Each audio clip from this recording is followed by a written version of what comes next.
3:30. Oh, we are Cesar and Pam. Oh, wait. No, we're in English. We're Cesar and Pam with cesarandpam.com. And we want to help you grow your business or your career without losing your soul, your family, or your health in the process. Pam and I have been married for 30 years, and we have 6 kids. And about 7 years ago, we started a business, a network marketing business. And after going through our hot and warm market, I got really tired of contacting people, and I heard about digital marketing. I heard about social media marketing, and I started learning how to create content on Facebook, YouTube, Instagram. We created a following on the Spanish-speaking market. That's where we have most of our followers and most of our team.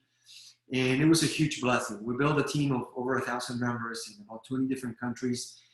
And that blessing, though, that has been amazing for many people and companies, it's a double-edged sword, because now has entered into the domain of not just adults, but also teenagers and children.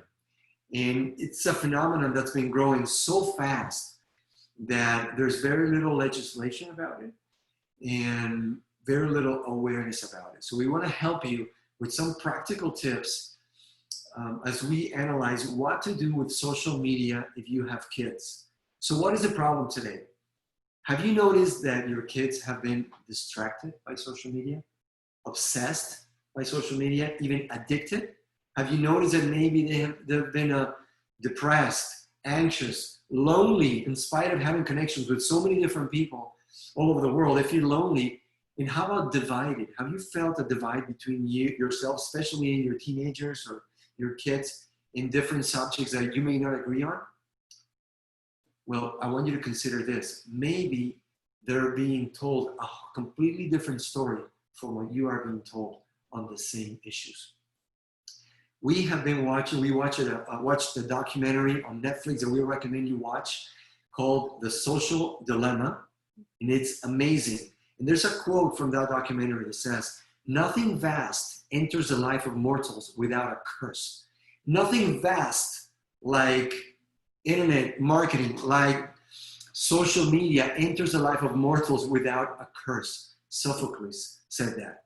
And in this documentary, very high-level people who created and are working currently with top-level social media marketing firms, YouTube, Facebook, Google, Instagram, Snapchat, TikTok, Twitter, are the ones that are warning us about the power of social media with our kids and with ourselves too. The VP of engineering for Twitter, the director of monetization for Facebook, the inventor of Google Drive, and the guy who invented the Facebook like button.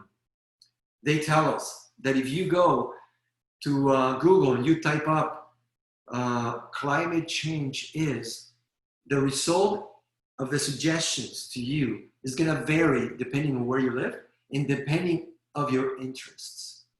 See, the beauty of social media marketing for businesses, and we have experienced that on the good side, is that you can find ideal prospects for what your product or your service is.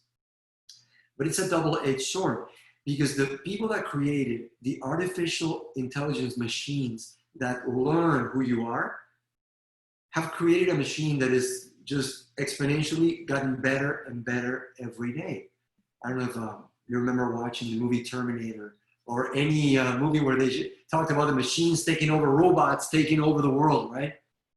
Well, it's already taking place, but not in the way that we thought. It's taking place in a psychological, emotional connection way, towards these engineers created an AI environment that can learn about you so quickly and psychologically move you to an emotion without you being aware of it.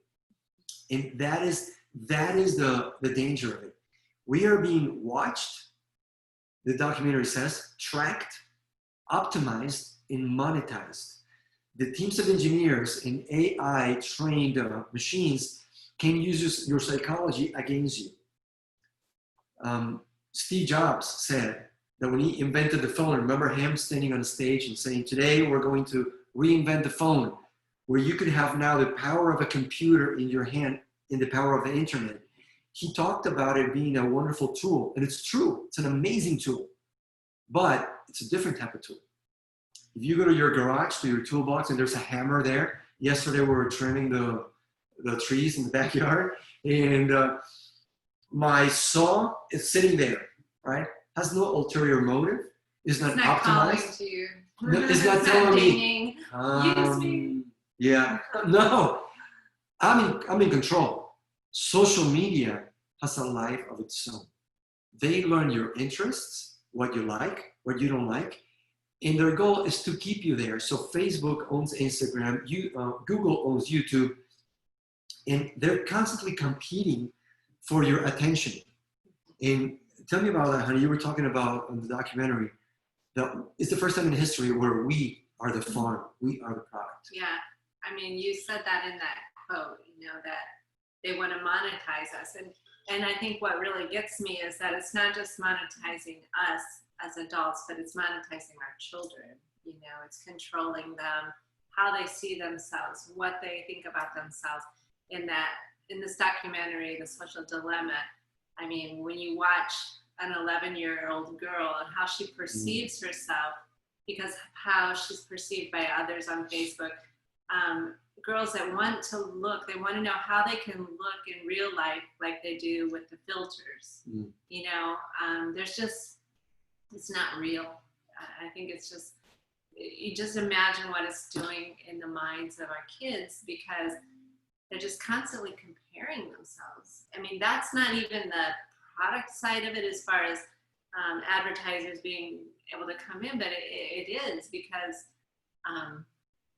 it's just, I don't know, just very scary. Well, he said these artificial intelligence machines in social media have the ability